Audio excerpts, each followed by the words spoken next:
ഈ വീഡിയോയിൽ നമ്മൾ മൈക്രോസോഫ്റ്റ് വേർഡിൻ്റെ അകത്ത് വരുന്ന റെഫറൻസ് എന്ന് പറഞ്ഞിട്ടുള്ള ടാബിൻ്റെ അകത്ത് വരുന്ന ടേബിൾ ഓഫ് കണ്ടന്റ് എന്ന് പറഞ്ഞിട്ടുള്ള കാറ്റഗറിയിലോട്ട് പോകാം. ടേബിൾ ഓഫ് കണ്ടന്റ് എന്ന് പറയുമ്പോൾ നമുക്ക് ഫസ്റ്റ് ഓഫ് ഓൾ ഈ കാണുന്ന രീതിയിൽ ഹെഡിങ് 1, ഹെഡിങ് 2, ഹെഡിങ് 3, അതായത് നമുക്കിപ്പോൾ ഒരു ടെക്സ്റ്റ് ബുക്ക് എടുക്കുന്ന സമയത്ത് ആ ടെക്സ്റ്റ് ബുക്സിൻ്റെ അകത്ത് ഇൻഡെക്സ് പേജസ് ഉണ്ടാവുമല്ലോ. ആ ഇൻഡെക്സ് പേജ് എന്ന് പറയുന്ന സമയത്താണ് നമ്മൾ ടേബിൾ ഓഫ് കണ്ടന്റ് ഫസ്റ്റ് നമുക്ക് കാണുന്ന കേസാണ്. ഇൻഡെക്സ് പേജിൻ്റെ അകത്ത് വരുന്ന കേസാണ് ടേബിൾ ഓഫ് കണ്ടന്റ് എന്നുള്ള ഓപ്ഷൻ. അപ്പോൾ ഇതിൻ്റെ അകത്ത് നമുക്ക് ഈ രീതിയിൽ നമ്മൾ ടേബിൾ ഓഫ് കണ്ടന്റ് എന്ന് പറഞ്ഞ സാധനം സെറ്റ് ചെയ്ത് വെക്കാം. അതിന് വേണ്ടിയിട്ട് നമുക്ക് കുറച്ച് കാര്യങ്ങൾ നമ്മൾ ഇതിൻ്റെ അകത്ത് ചെയ്ത് വെക്കണം. കുറച്ച് മാറ്റർ നമുക്ക് ആദ്യം ടൈപ്പ് ചെയ്യണം. സോ അതിനുവേണ്ടി ഞാൻ കുറച്ച് മാറ്റർ ആദ്യം ടൈപ്പ് ചെയ്യുന്നു.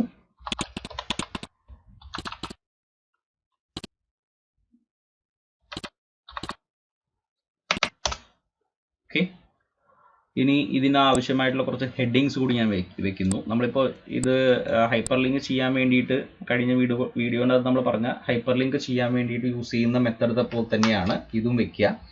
ഹെഡിങ്സ് നമ്മൾ ആദ്യം വെക്കുന്നു, അതിനുശേഷം ഹൈപ്പർ ലിങ്കിന് നമ്മൾ കൊടുക്കുന്നു. സെയിം സാധനം തന്നെയാണ് നമ്മൾ ടേബിൾ ഓഫ് കണ്ടന്റ് എന്നത് സിമ്പിളായിട്ട് നമ്മൾ യൂസ് ചെയ്യാൻ പറ്റുന്നത്. ഓക്കെ, പക്ഷേ ഹൈപ്പർ ലിങ്കിൻ്റെ അകത്ത് രണ്ട് കാര്യങ്ങളുണ്ട്. ഇൻ ഡോക്യുമെൻറ്റും ഔട്ട്സൈഡ് ആയിട്ടുള്ള ഡോക്യുമെൻറ്റുമായിട്ടുള്ള ലിങ്കിങ്, അതായത് എക്സ്റ്റേണൽ ഹൈപ്പർ ലിങ്കും ഇന്റേണൽ ഹൈപ്പർ ലിങ്ക് എന്നുള്ള രണ്ട് രീതിയിൽ. ആ ഇന്റേണൽ ഹൈപ്പർ ലിങ്ക് തന്നെയാണ് നമുക്കിവിടെ ബേസിക്കലി ഇവിടെ ടേബിൾ ഓഫ് കണ്ടന്റ് എന്ന രൂപത്തിൽ നമുക്ക് ചെയ്യാൻ പറ്റുന്നത്. അപ്പോൾ നോക്കി നോക്കാം. ഹെഡിങ്സ് ഞാൻ ഓരോന്നോട് വെക്കുന്നു.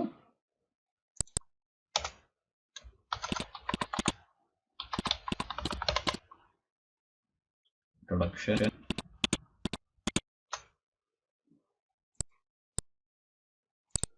heading 1,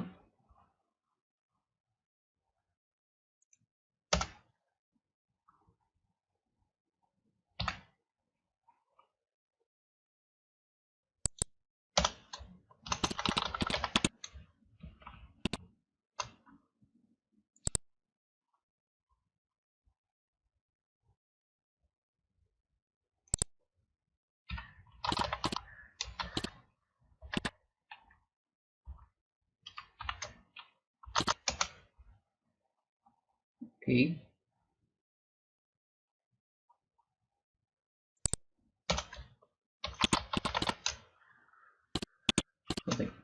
എന്തെങ്കിലും ഒരു ഹെഡിങ്സ് നമ്മൾ വെച്ചു.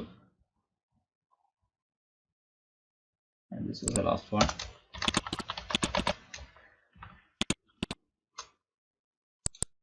Clear? അപ്പോൾ നമ്മൾ ഹെഡിങ്സും ഇതേപോലെ വെച്ചു. മെയിൻ ഹെഡിങ്സും സബ് ഹെഡിങ്സും ഒക്കെ ആയിട്ട് നമുക്ക് വെക്കാം.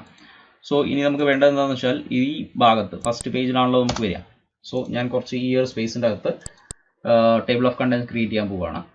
റെഫറൻസിലോട്ട് പോയതിൻ്റെ ശേഷം ടേബിൾ ഓഫ് കണ്ടന്റ് എന്നൊരു ഓപ്ഷൻ എടുത്തിട്ട് അതിൻ്റെ അകത്ത് ഓട്ടോമാറ്റിക് ടേബിൾ 1, ടേബിൾ 2 എന്ന രീതിയിൽ അല്ലെങ്കിൽ മാനുവലി എന്നുള്ള രീതിയിലുണ്ട്. ഞാൻ ഇതിനകത്ത് ഓട്ടോമാറ്റിക് എന്നുള്ള ഓപ്ഷൻ കൊടുക്കുന്നു. സിമ്പിൾ. അപ്പോൾ നമുക്കിവിടെ കണ്ടന്റ് എന്നുള്ള രീതിയിൽ നമുക്ക് ഇൻട്രൊഡക്ഷൻ ഫസ്റ്റ് പേജിൽ കിടക്കുന്നുണ്ട്, ഡിസൈൻ സെക്കൻഡ് പേജിൽ, 5 കോഡിംഗ് ഫിഫ്ത്ത് പേജിൽ, ടെസ്റ്റിംഗ് സിക്സ്ത് പേജിൽ. ആ ഹെഡിങ്സ് അതേപോലെ നമുക്ക് അവിടെ എടുത്ത് കാണിച്ചു തരും. ഇതിൽ നിങ്ങൾക്ക് എക്സ്ട്രാ ആഡ് ചെയ്യണമെന്നുണ്ടെങ്കിൽ ഒരു ഇതിൻ്റെ ഇടയിൽ നിങ്ങൾക്ക് ഒരു എന്താ പറയുക ഒരു ഓപ്ഷൻ, ഒരു ഹെഡിങ് കൂടി നിങ്ങൾ ആഡ് ചെയ്തു.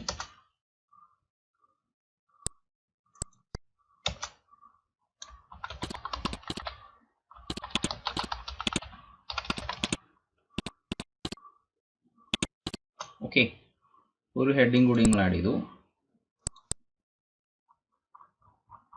സോ ഇത് ആഡ് ചെയ്ത ഉടൻ തന്നെ നമുക്കിവിടെ കാണില്ല. പക്ഷേ എന്താ കാണിക്കുന്നുണ്ടാവും, മുകളിൽ നിങ്ങൾക്കൊരു ഓപ്ഷൻ കാണിക്കുന്നുണ്ടാവും, അപ്ഡേറ്റ് ടേബിൾ. ഇത് നമ്മൾ ക്ലിക്ക് ചെയ്ത് കഴിഞ്ഞാൽ നിങ്ങൾക്ക് അപ്ഡേറ്റ് ടേബിൾ എന്ന ഓപ്ഷൻ കാണിക്കും.